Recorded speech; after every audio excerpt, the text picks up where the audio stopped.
Thanks, Shubs. Good afternoon to members of the media. Now we know how difficult the game is going to be.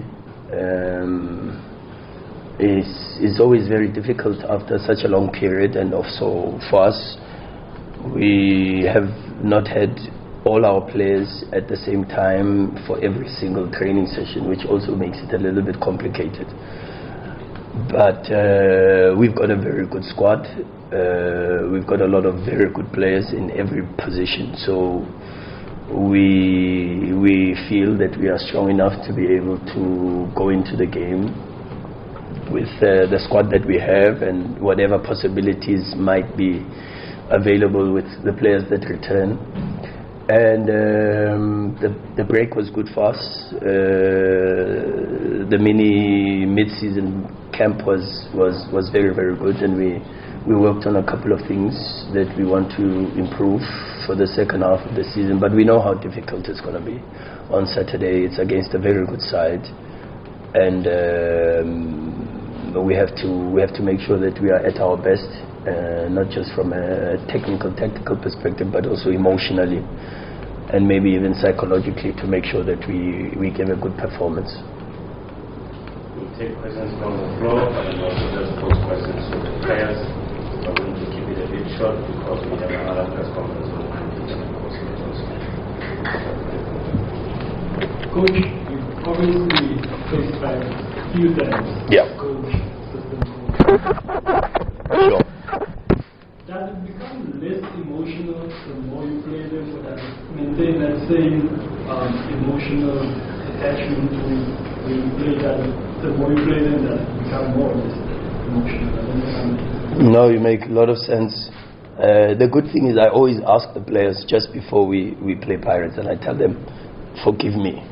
Even before we start, I ask them, forgive me, because I know my emotions they hit the rooftop, you know. So I'm not the same coach before when we prepare for Pirates, and they know that because they know me very well. And unfortunately, it's one of those games that there's far too much to it, and it's very difficult to become less emotional. There's still people at that club that I fully respect and I like. The chairman will always be someone that's very special to me, and the club itself, from a family perspective, is a club that's got so many connotations to my family and what some of the members of my family are today. It is because of Orlando Pirates. So I can never, ever go into a space where I disrespect Orlando Pirates, because the first person that would fight me is my late grandfather. He would turn in his grave. And so everything that I do, and at every point I've got to show respect and humility towards Pirates. But of course, my allegiance and my responsibility now is towards Mamelodi Sundowns, and I have to give everything that I can to make sure that we are ready, but also to make sure that we win, because that's the mentality, and that's always the responsibility is to give the very best that I can to a club that I love, because I love Mamelodi Sundowns, and I want Mamelodi Sundowns to win every single match and to win every single trophy, because before I'm a Sundowns coach, I'm a Sundowns fan, because of the love that I've grown to have for this football club. And so it's very, very important that I remain focused on the most important things, and the most important things is the preparation, is the energy, is the intensity, and make sure that we are in the right space to win the match.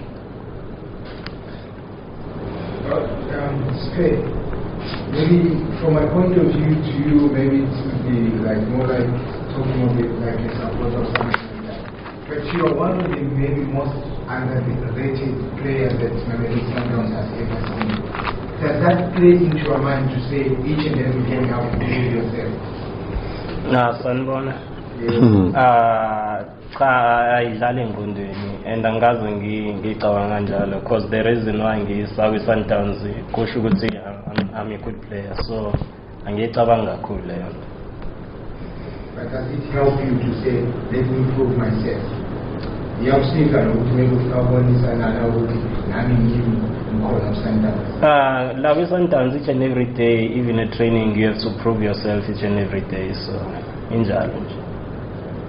Please introduce yourself and immediately you represent Maleba, then... It helps, he comes from the academy though. So... Okay. Sure. Thank you very much. This is my because you are allowed to watch your session. for a few minutes. Oh. When you played in different groups, there was a group where Rhulani was in this group, there was a group with another South Africa, another group with just maybe just to take us through what you informs them. Well, lots of things. It depends on what the tactical objective of that specific session is.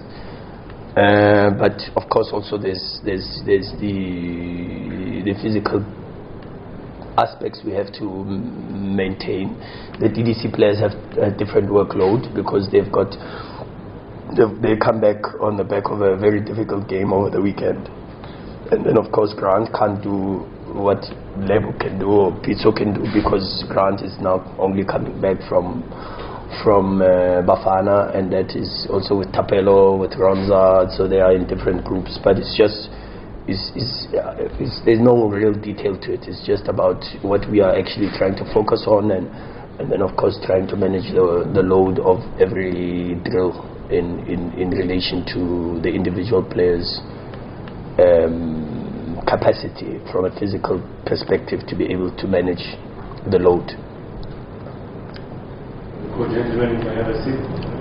Yes,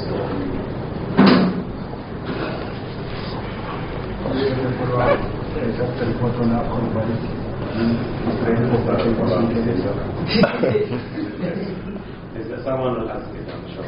So, and Lorenz and Karabo, then we'll go to that one and move this side. Sure, Lawrence. After the Polokwane game, you were fed up, emotional, you were angry. There was a lot of emotions there, you could feel it in the room. You had some time to rest, to reflect. And I kind of got a taste of that experience of 3 games, 2 games every time. It's mentally, physically, emotionally exhausting. Are you in a better space now going into the second half of the season, feeling confident of objectives for this campaign?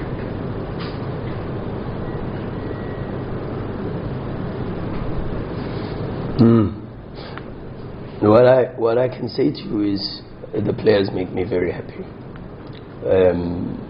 I love my players and I love working with them, and they give me a lot of encouragement. They give me a lot of love too.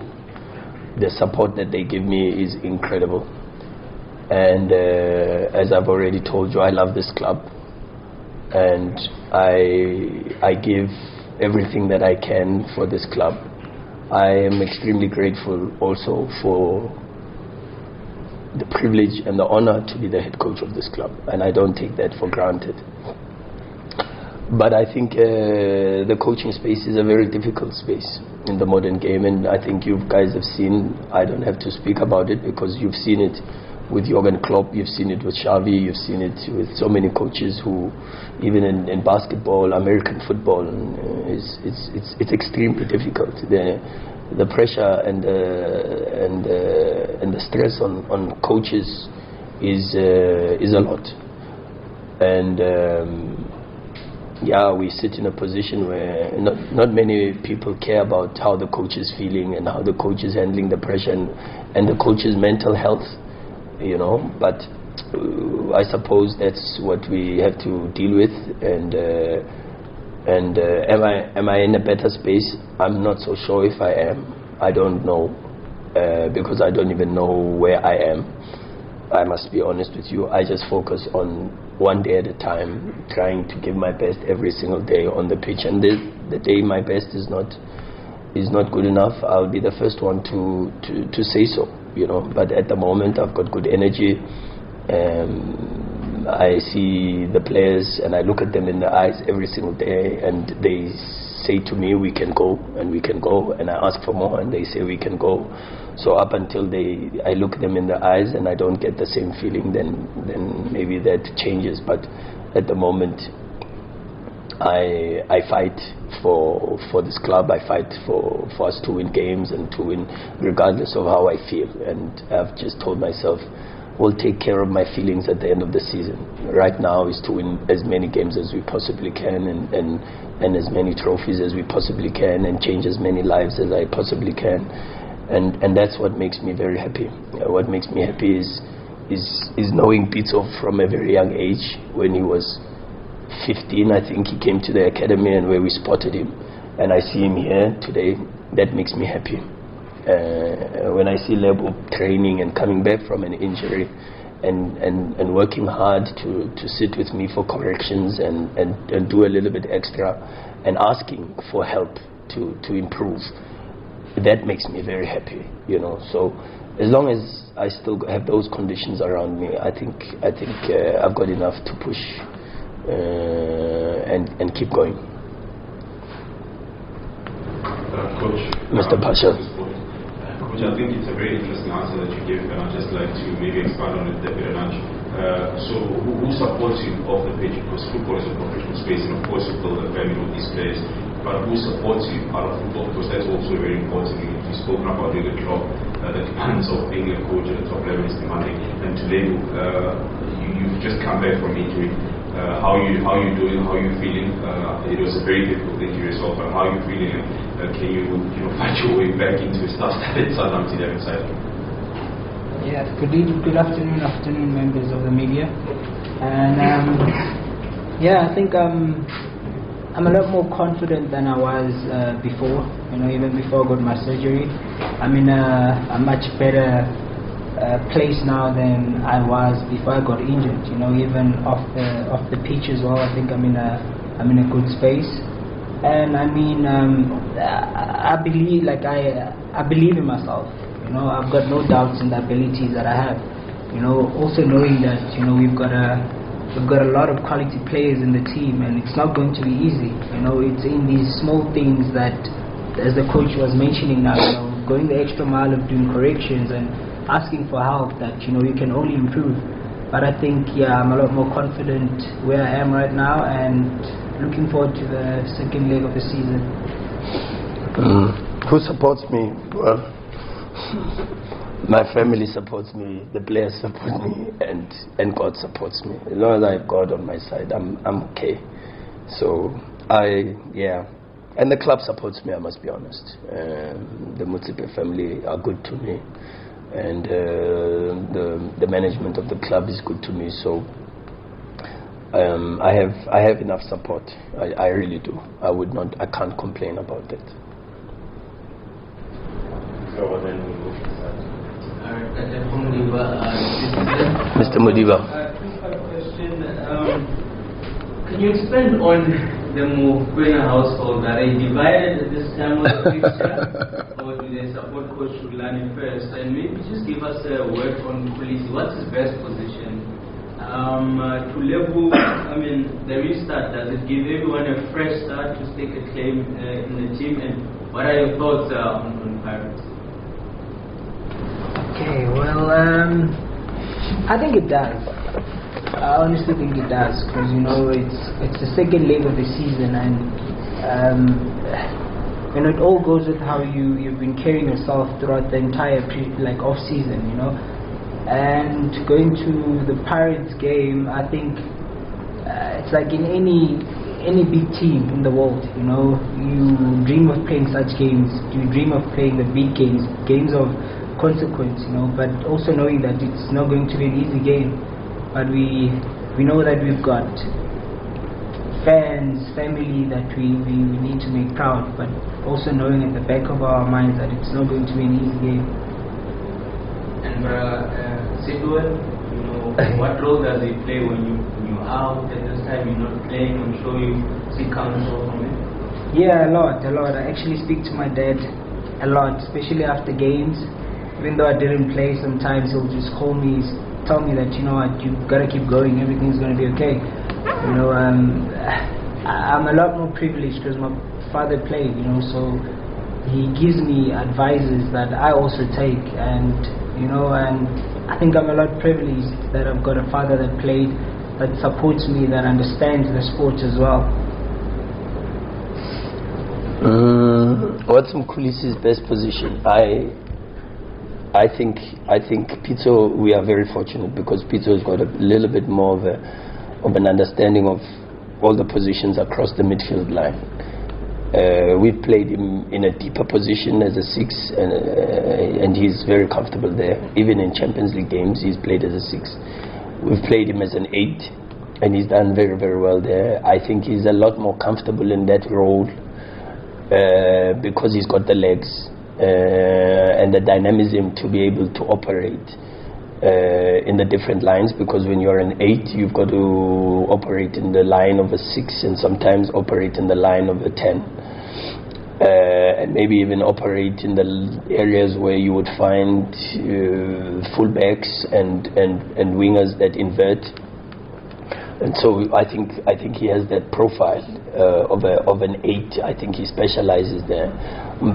But he's a player that can play as a 10 also, and done exceptionally well for us as a 10. He's played false 9 for us also, which is a position that I think he's got capacity, and maybe had we done a little bit more training at an earlier age in that position, I think he would be an excellent 9 or 9.5.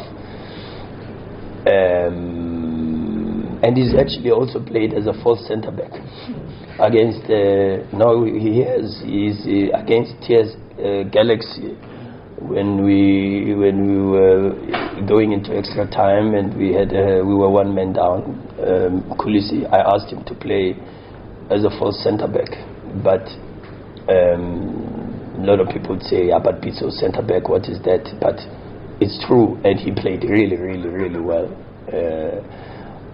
But it's because he's got very good football brains. What helps Mkhulise a lot is that he sees football actions a little bit faster, and the speed is here, and that's what helps him, because he's played street football. You know, he comes from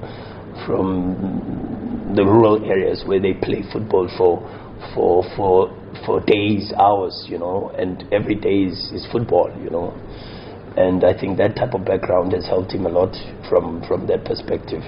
And I think it's very difficult to say what position does he play, because I've seen him play so many different positions, and it helps a little bit also that I've got a bit of history with him, you know, so he understands me a little bit better than most, and he's able to deal with my moments a little bit better than most of the players. The household? Yeah, I don't know, because I really don't get to ask. Maybe I'm scared to ask because of the answer I might get, but I would presume majority support Rhulani. I would presume, but I know that my mother supports Rhulani. I know my grand supports Rhulani, even though it's very, very difficult. And this is my grand from my father's side, and not my late grand, because I know my late grand definitely supports me. But I would presume it's quite difficult, you know.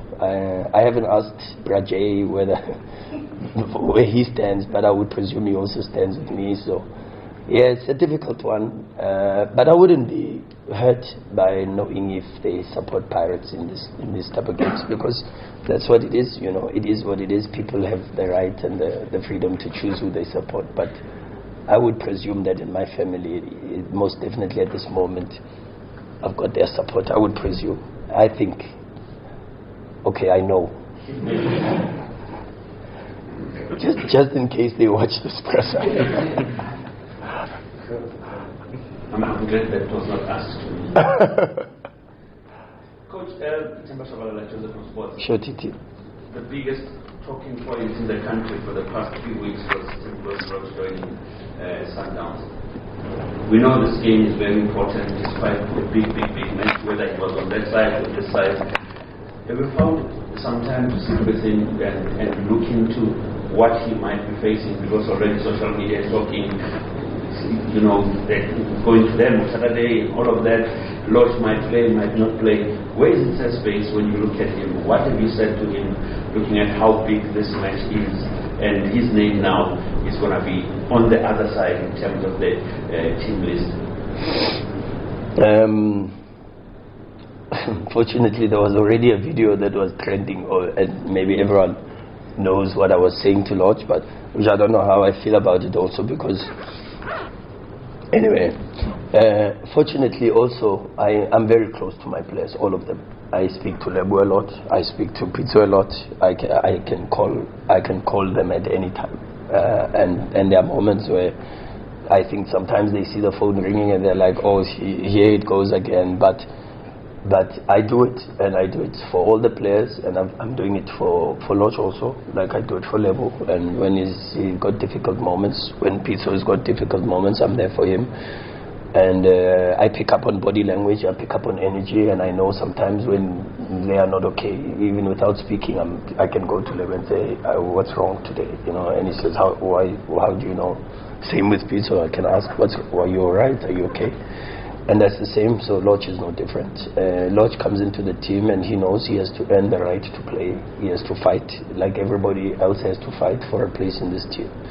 And meritocracy is such an important part of my coaching principles and my way of thinking about life and how I see life. And of course then it's how I see football, you know. So I don't want to talk too much about Lodge, because his football needs to do the talking for him. And the only thing, like I've said even in previous interviews, I just want to commend both clubs, Mamelodi Sundowns and Orlando Pirates, in the way they dealt with a complicated transfer. I think it was a great example even for a young coach like myself and a young leader like myself to see the humility, the integrity, the honesty at which this transaction happened. And as an outsider and an observer of what transpired, I think huge compliments must go to both clubs and the leadership of both clubs, both Orlando Pirates and Mamelodi Sundowns, because I think great example and great lessons on how to be people of honor and integrity, you know. And that's as much as I can say about the transfer. Settling in well. Fortunately, he also has players and teammates that he knows from Bafana and also from the pitch, so they know each other well. And he comes into a good group, because I always say that at Sundowns, one of the greatest privileges is that I've got very, very good human beings. So they've welcomed him, they've welcomed Esquivel, like they've welcomed Tesh, like they've welcomed Zuko. You know, they've done exceptionally well in helping the new players integrate into a new way of living, a new way of training, a new way of playing. Especially for all of them, they come from different football ideologies, and so to come into this type of space, you need the support of your teammates. And I think a lot of credit needs to go to the players that are here at Sundowns who have welcomed the new players with open arms and warm hearts, and that's always a good thing for a footballer, you know. To come into a good environment helps.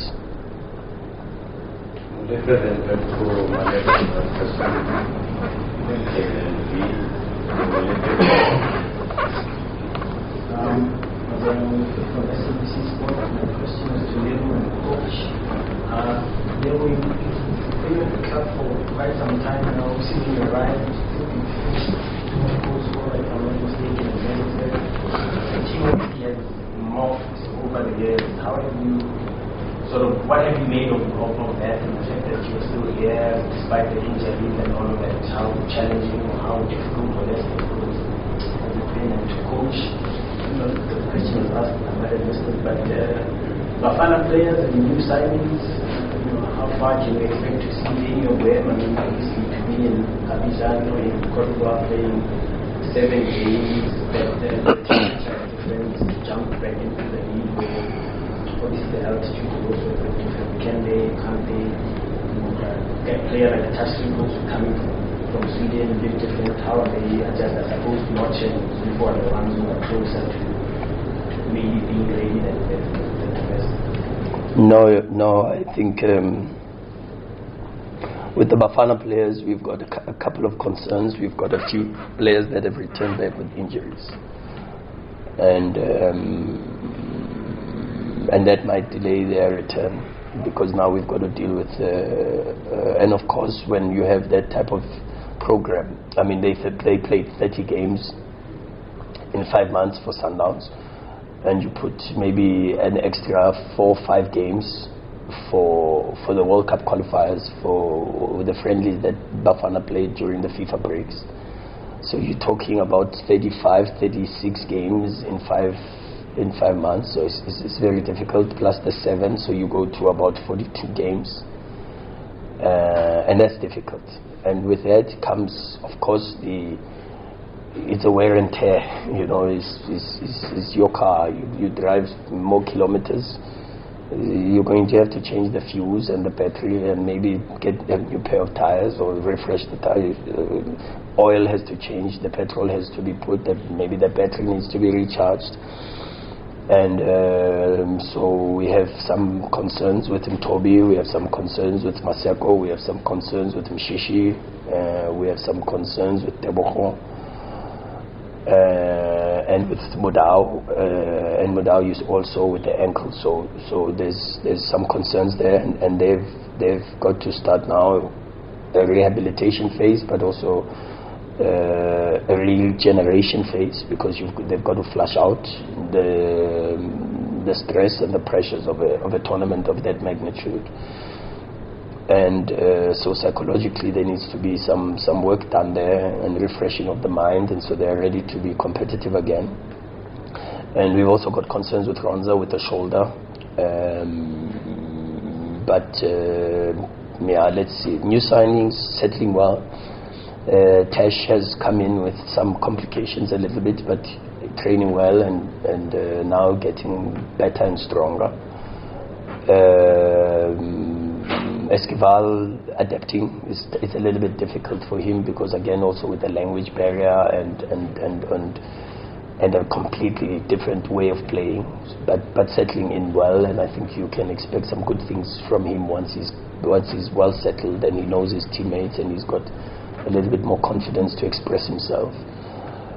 Zuko, very good. I've been surprised by Zuko, especially from a physical perspective. He's got very, very good physical attributes, and a good footballer too. Learns very, very quickly. So yeah, new signings settling in. I think you'll probably see quite in the next few matches. You'll see quite a few of the new players getting some game time for sure. And some of the Bafana players that are coming back without any concerns, you'll probably still wait for the Bafana group for a few more days, because the most important for us now is regeneration, to help them to recover from the environment that they come from, yeah, I don't know how long that would take, because that's also individual, Some need a little bit more than others, age, minutes, pressure, and also mentally, some float a little bit higher than others. So to come back down takes a little bit longer, So we'll see where they are in their headspace, and I've spoken to quite a few of them while they were away, and I've spoken to some of them as they've returned, and we'll see as we go. We'll take it one day at a time, one match at a time, and see how we can get them back and really integrated into the group. Oh yeah. Well, I think firstly I have to thank the club, for honestly supporting me and being with me throughout, my toughest moments, I mean, I've been out for over, I think a year or so, but the club didn't throw me away, they kept me because they believe in me. You know, they kept me because they believe in the player that I am, and I think I need to give them credit and really thank them for, you know, supporting me and just being there for me. And I think, you know, it doesn't accidentally happen that, you know, I've been here for so many years. You know, it actually tells you of, you know, the type of person I am, the type of player I am, the way I carry myself, you know. And, you know, the club believing in me and still believing that, you know, this player can still help us and, you know, to win things. You know, so I really would like to thank the club, the coaches, the physios, the doctors for supporting and being with me. Okay. Good afternoon, Cecile and Maboe from I'm not going to answer the question right now. I guess this is a word for the people. But perhaps, Coach, you want to look at the issue of concerns you say you have with the Bafana players coming back to the Sundowns setup. How then do you maneuver around that challenge, given that they are trying to set the players in your squad and work with them in your starting 11? And how then you deal with that? And possibly have you seen on other players, including maybe some of these players? Yeah, that's why we have the squad we have, and that's why our training, we never train for the 11 or for the team. We train for the entire group every single day. The focus is to make sure that everybody understands the way we play and the principles that govern some of the schemes that we want to adopt, so everybody knows. Because we know that there will be moments where we are going to have to need different players for different games and different applications for different opponents, and also it helps that I'm close to almost all my players, whether they are playing or not playing. You know, I don't treat the players that are not playing differently to the players that are playing, and so they understand their importance, and everyone is important in the squad, and it's not how I say it, but it's how I do it every single day on the pitch, and try to. Of course, it's not always going to be perfect. It's not easy to be the coach of 32 very, very good players, because every single one of them wants to play, and sometimes when they're not playing, you are not one of their favorite people. I always say to them, I'm their best friend when they're playing. I'm only their friend when they are not best friend, a friend when they are in the squad, and then I'm not more than a friend. I'm a little bit less than a friend, and maybe just a coach when they are not even involved at all.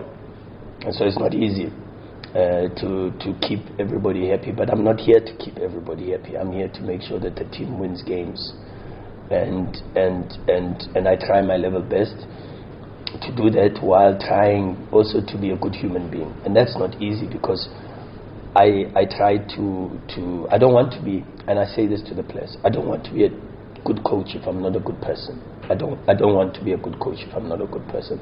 And I try to be good to them and show them that there's always a different way to do things, you know, and it's not only about pushing the sport only, but you've got to be more than just a footballer to be, and maybe in this instance more than just a coach to be successful. And that's how I look at life, and I look at how I try to operate. But it's not easy, because the number one thing that makes footballers happy is to be on the pitch, and but also what makes our supporters happy is that the team must win.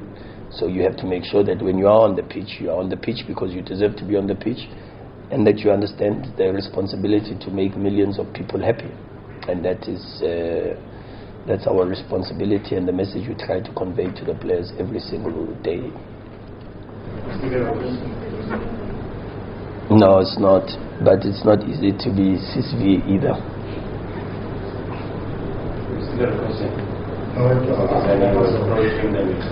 Yeah. Still have something else to do with the present. So, on the Fishside podcast, Diani Magunda said you are the reason he retired. And Shishi, in that same podcast, says only thing you need to do is add goals. I want to ask you, how much work is being put into that respect? Because I think everyone sees it, everyone thinks the same thing of him, that the only thing needed for Blessed to become the player everyone expects him to be is the goals. Oh yeah, he's not the reason. I'm not the reason why he retired. Yeah, I'm not the reason why he retired. Actually, I was learning from him, Tiani. He was a very good person. He was the one who welcomed me when I came here. On the scoring part, I do work on it. Yeah, after training, I join labs and them in shooting, and the coach also tells me the very same thing, that I need to put goals and to make assists. So yeah, I'm working on it, and for sure you will see more of those goals and assists this coming 4 months or 5 months.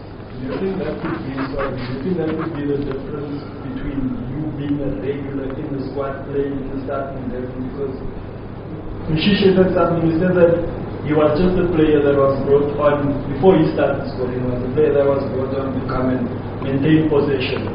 But he changed the moment he started contributing to goals. Do you think the same thing could happen for you? Yeah, I think if I can score every game, I think I'll be playing more. But I'm working on it, and I know the coach believes in me. So yeah, I'm working on it, and I think that's the only thing that's missing on my game. Thank you, Spey, and thank you, Leroux. The coach will remain, and then you can restart your approach. Thank you. Oh yes, but I should remind me.